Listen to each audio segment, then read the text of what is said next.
picture. Let's start off in the Far East now, where Asian markets mostly rose on Tuesday morning, and that's after previous days steep losses mainly across the globe. Now, investors, they trod cautiously, however, and that was as they grew increasingly anxious about the state of the global economy. With a mixed lead from Wall Street, there were few catalysts to drive buying, while safe haven flows saw the dollar edge up against high-yielding currencies.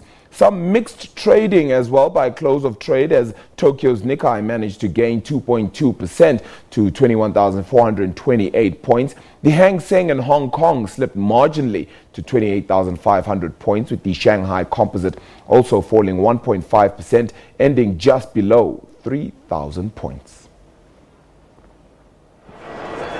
Let's head on over to the United States now, where stocks slipped on Monday, extending the previous session's sell-off, hit mainly by worries of a slowdown in global economic growth and as Apple shares fell. But trading was choppy, with stocks moving back and forth between negative and positive territory during the session. Now, Apple shares dropped 1.8% and were the biggest drag on indices as the iPhone maker unveiled its long-awaited video streaming service. More on that after the break. The Dow Jones Industrial edged 0.1% lower to 25,477 points, with the S&P 500 losing nearly 5 points to close at 2,795. The Nasdaq Composite also slipping, closing out at 7,624 points.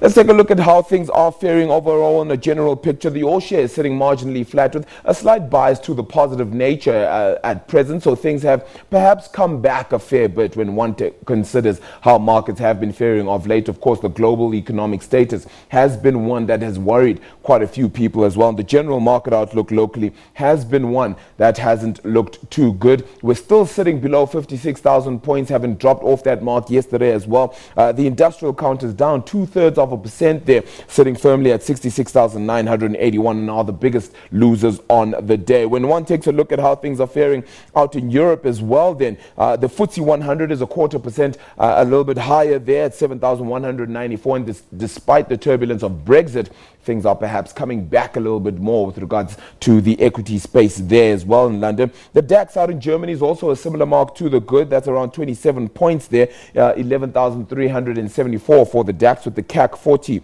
as well out in France at 5,295. That's 2/3% to the good as well on that front. As I said and noted a little bit earlier, of course, China doing a fair bit to push markets locally into a slightly better space. When one takes a look at how the commodity space is doing, it's a little down for gold as well, 0.5% lower today, $1,314 a fine ounce.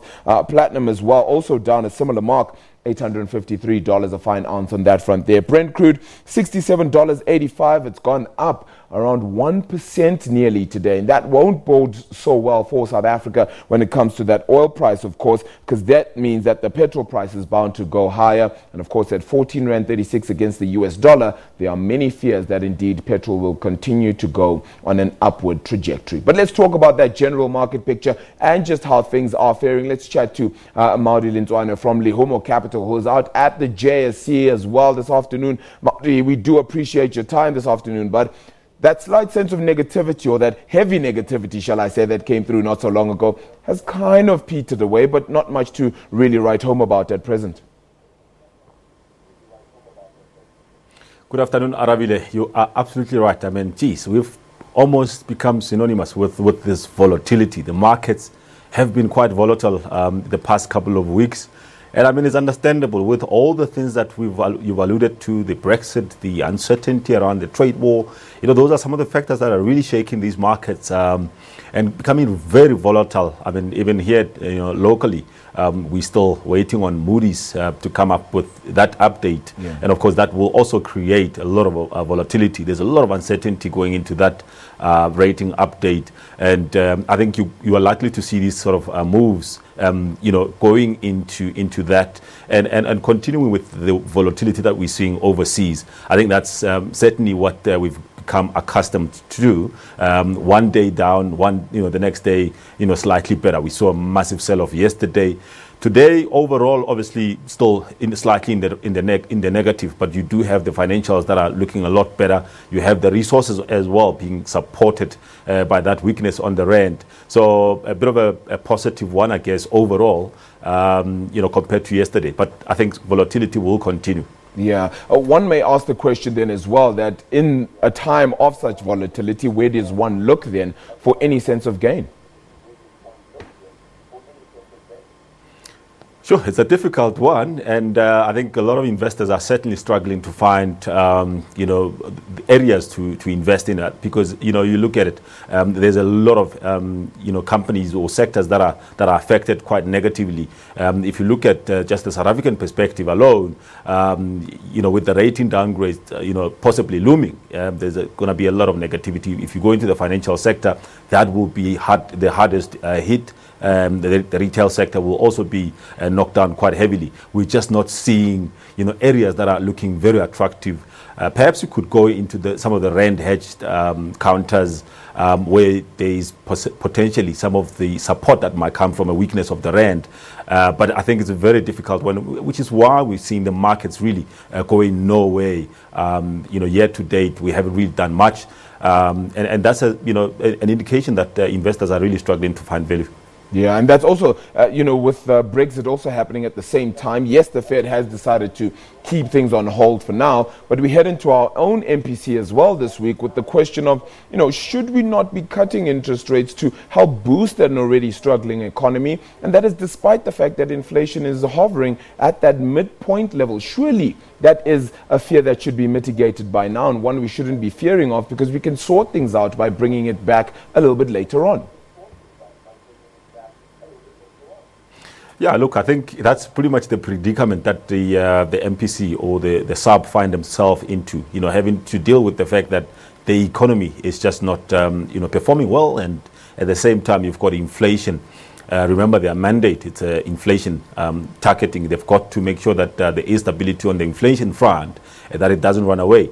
And therefore, unfortunately, it's a tough one, having to manage that, and at the same time having to also recognize the fact that this economy does needs a bit of support. I think it's a conversation that we've had for a long time, and one that unfortunately the reality is that it cannot be achieved through the monetary stimulus alone. We do need the economy to be stimulated from a physical front, and therefore I think you're going to have this kind of a situation where the Reserve Bank is caught between the rock and a hard place for a long time. So you're saying then that Moody's potentially does downgrade either our outlook or our rating as a whole? I think it's a 50-50, Arabile. It's a very tough call going into that. There's lots of reasons why they should downgrade. And also one could say because they've been lenient in the past, they will continue in the same stance. But at this point, I think there's a very high chance that we might actually see a downgrade and something that really wouldn't be a surprise. I mean, you've got a number of challenges really as an economy. You've got Eskom, which is still rolling out those blackouts. The impact of that, it's quite negative for the economy. Perhaps they could wait and see how much of an impact that will have. And that's what some of the people seems to be saying. They might wait and see how much just of the negative impact Eskom will have on the South African economy. They might also wait for the elections to come through to get a clear indication of what sort of policies will be implemented. It's a tough call. I think it's very close. Very quickly then, let me ask you about Apple as well, going into that live streaming service with regards to TV and the like. The market not necessarily liking it because it's a heavy investment that perhaps will eat up a lot of Apple's profits. What is your sense of that move? Yeah, look, the move is certainly not surprising at all. Apple has been struggling, to come up with ways to generate some extra revenue. We know that their sales have been declining in China, so it's constantly seeking ways to maneuver and try and generate some extra revenue. So it's not really surprising. I think it's a move that, as you said, it's a very high cost investment move. So one that we'll have to see. It's very competitive as well in that space. So we'll have to wait and see just how much of a positive impact it will have. I think it's a positive move for them. It's a diversification move for them, and hopefully it generates the returns that they need. Yeah, one will only see indeed. Maudi, thank you so much for your time. We'll, of course, unpack more market news with you as well as time goes by. Maudi Lenzwana from Lehomo Capital. More business news coming up right after the short break, so do stay tuned. This is Market Sense here on Point.